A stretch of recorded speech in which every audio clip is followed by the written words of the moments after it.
loves, welcome to my channel. So in today's video we're just going to jump right into it. I'm starting a new series where it's about a new you. Interior design for those who are going through transitional changes. We're going to discuss if you went through a separation, divorce, a breakup, or anything of that sort. That's what we're discussing in today's series. So if you've been through any of those changes lately, definitely watch this. After a breakup or a divorce, life can be challenging. It's a big change. You don't know which direction to go and you don't know how to start over. I'm sharing 4 simple designs that's going to go ahead and transition your home into the new you. So the first tip that I have for your new home is going to be called the no memory zone. With this, you're going to want to change everything that is tied to that past relationship. The bedding, you're going to change any nightstands, you're going to change the couch, you're going to change anything that is tied to that individual. Any gift that they gave you, possibly you can let go of. And by gift, I mean like a decor gift. Anything that's hanging up on your wall, a photo of you two together. But you want to be able to just revamp your entire home. This includes the bedding. So you want to change the comforter. You want to change even your sheets, girl. Pillowcase. Any scents that was familiar from them, everything. Remember, you're starting fresh. So when you want to start fresh, you want to just clear your house out of anything that's connected with that individual and move forward. Do not underestimate how objects are tied to your emotional well-being. You may be living your best life. Let's say it's 6 months to a year after a breakup. You're living your best life. You pick up an object or you see some kind of decor that's up in your home. Let's say it's in the corner of your walkway. And every time you come in your house, you're reminded of that person and you don't even realize it. Then you wonder why. Why am I in a bad mood? You wonder why you're feeling so sad. You wonder why you're in this emotional state when nothing prompted for you to feel that way. I mean, you just had a great day. Nothing prompted you. So yes, it is definitely important to let go of these things. They are definitely underestimated, so don't play with it. Tip number 2. So you want to choose a new color palette. Colors, as I described in one of my previous videos, is highly associated with feelings. And we don't realize it, but every day we are triggered by colors. Let's think of McDonald's, for example. In a lot of fast food chain restaurants, they have the color red embedded into their logos. And that is purposeful. They do that intentionally because they want to trigger a hunger emotion within you. So when you pick the color palette for your home, you want to be able to come into your home and feel relaxed, calm. You want it to feel fresh. So I would go for a lot of pastel, neutral type colors. On the lighter side, I would not opt for any darker colors if I were going through a situation like that, such as a breakup or a divorce. I would just make my home feel like I'm living in fairyland. Colors that's going to provoke a calmness or a sense of serenity in you. So you don't want to put any red in your home. You don't want to put black because that can cause or make you feel depressed. The color gray, even browns are really common right now. I would avoid any browns unless it's like a beige, a really tan color or a lighter color, kind of like my chair cover here. So in the beginning of the breakup or separation or divorce, whatever you're dealing with, I would definitely opt for lighter colors. Now, if you do want to incorporate red in your home, I would do burgundy or a maroon type of red. I would do like the bright red that kind of alarms you, like stop sign red. Don't do that. Go for a deeper red. Teal would be a really good color because that is blue, so it invokes calmness. Warm earth tones, like I stated, but not the deep dark browns. You want to opt for like a beige color. So let's stick with those with these soft neutrals, and then we can use that as our canvas for starting fresh. I would even go as far as, if you're able to and you're not renting, you can possibly revamp or repaint. I'm sorry. You can repaint your wall. I would consider that to be the first change I make. If your wall is white and it was white the entire time you were in that relationship, I would even change it to like a beige, just a little switch up in color. That way the walls in your home don't remind you of all these memories. And I mean, it's, even though your wall isn't like a bright color that's gonna evoke bad emotion, then I would still change it just for that little switch up. Number 3 is my favorite. This is what I feel is like the staple of changing your entire home. I would add symbolic or empowering decor around my house. Something similar to affirmation art. So you have something up on the wall. I have art over here that's above my desk, and I got this when I graduated college. So it says, "The future belongs to those who believe in the beauty of their dreams." I would include that, something similar, a large piece of artwork, or it can be something very small. Photos of loved ones. So let's say you put up a picture of your mom, your dad. It can be a picture of your sister or your brother, some fun or relaxing type of memory that you experienced in the past or just recently after the breakup.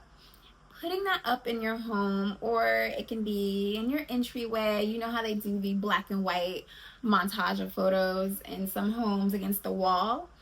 Put something up like that, something that's going to spark that newness in you. Like, okay, I know who I am with or without this person. It's the kind of emotion that you want to create when you put this up in your home. You can also put photos up that let's say it represents your culture or your heritage. So let's say, for example, I'm Dominican and Jamaican, so I would like to put up something like my flag. It can be a picture of me visiting the DR or visiting a JA. It can be solo travels or travels with someone. It can even include pictures of you and your kids if you're going through a divorce. Even though you did go through that separation or breakup, you still gain something great from the relationship, such as your kids. You can put up some amber gems from the DR when you made a visit, or you want to put up like some wooden carvings in your home to represent the travels. If you went on vacation with this person and it was a bad experience and it reminds you of everything bad that you both experienced together, then I do not recommend putting anything up from your travels that makes you feel that way. Don't do that. Don't do that. Because regardless if the trip was a fun, or how do I say this?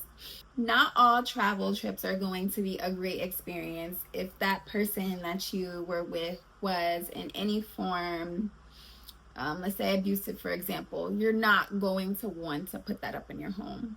So even the good memories from that person, just don't do it. So the trips that you took with them, try to connect it to your kids or a situation that you experienced during that travel by yourself.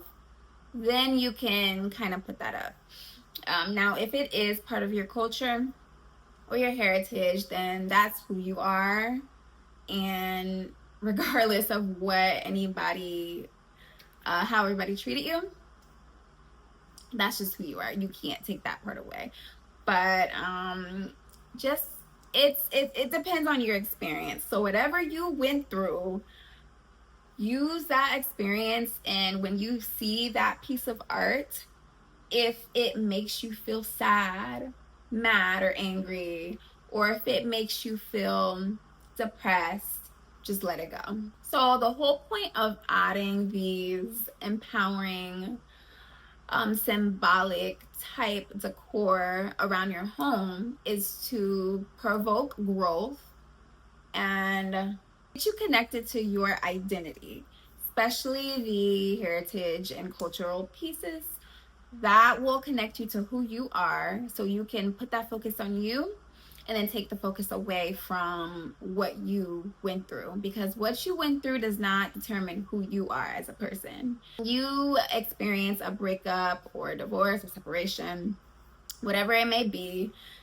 it may feel like that maybe your identity is connected to that person.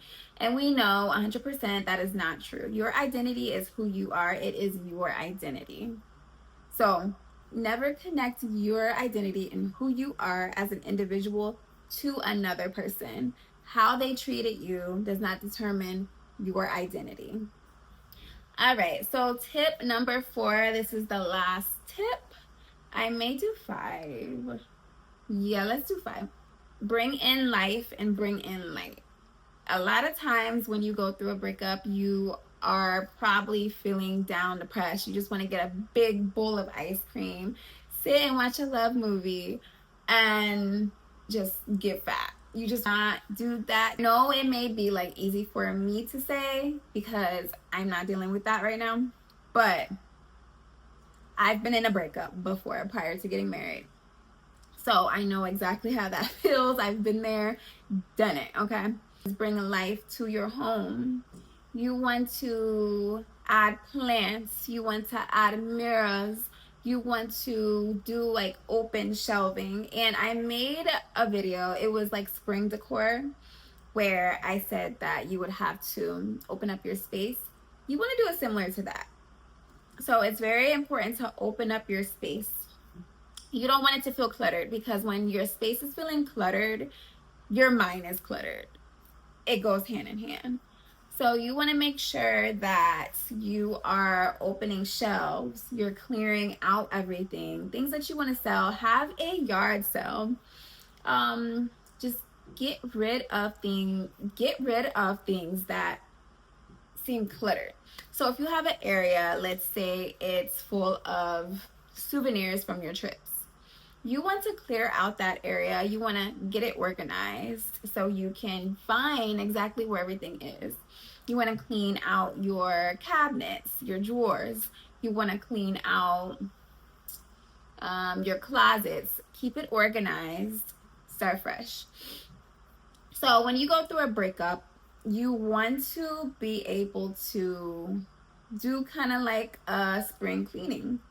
You want to get rid and clear out and organize and structure your life again, because you're starting new. All right, and when you declutter, you're creating breathing room, breathing space, and that's less that you have to worry about. Add mirrors. You want to keep your windows open so that the natural light can reflect off the mirror.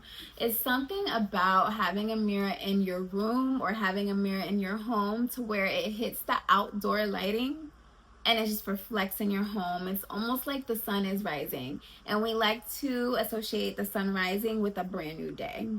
So that is going to make you feel good. It's going to get you pumped up, ready to start the day. Or if the sun is setting, it can also reflect the lighting in your home as well. So definitely add a few more mirrors if you don't have them already, because that's going to help. Adding plants, a lot of greenery, like I was saying earlier. You want to get a big old olive branch tree if you can.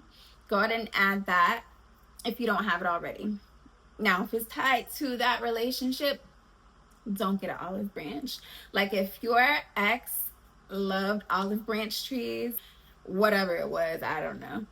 But do not buy an olive branch. Try to get something that is the opposite of that. Get something that you like. Get something that's going to evoke energy. Just, yeah, think of, I would say add something beachy. Get like a palm tree type decor. Definitely get a bigger plant, because it just adds more green to your space. Last one, where I'm not going to say tip 5, but this is a bonus tip. Invest in comfortable bedding. Not only do you want to change the bedding that you were most likely intimate in with your previous partner, but you want to get comfortable bedding. You want to make sure that mattress is top tier. You want to make sure the pillows are soft, they support your neck. You want to get quality sleep. You want to get the best sleep that you've ever gotten in a long time. Because when you're dealing with a breakup, a divorce, anything of that sort, you're probably not getting the best sleep. So if you invest in great bedding, great comforting, a great comforter, anything, a great pillow, if you got to spend a little extra coins on it, definitely do so, because your sleep is going to determine how you feel the next day as well. Without sleep quality, it's going to just not be good. So everything that I discussed today is not going to help you if you're not getting proper sleep. Let's say you can't get a new house or you can't get a new apartment. Then you want to go ahead and just rearrange it. So if your bed was on one side of the room, put it to another side of the room, or flip it on the opposite side, whatever you want to do. Anything to kind of force that change so that you can get out of the rut as quick as possible. I'm not saying you're gonna leave a relationship and just be like instantly, hey, let's go, go, go, we're good. I don't care about that. Some people might, but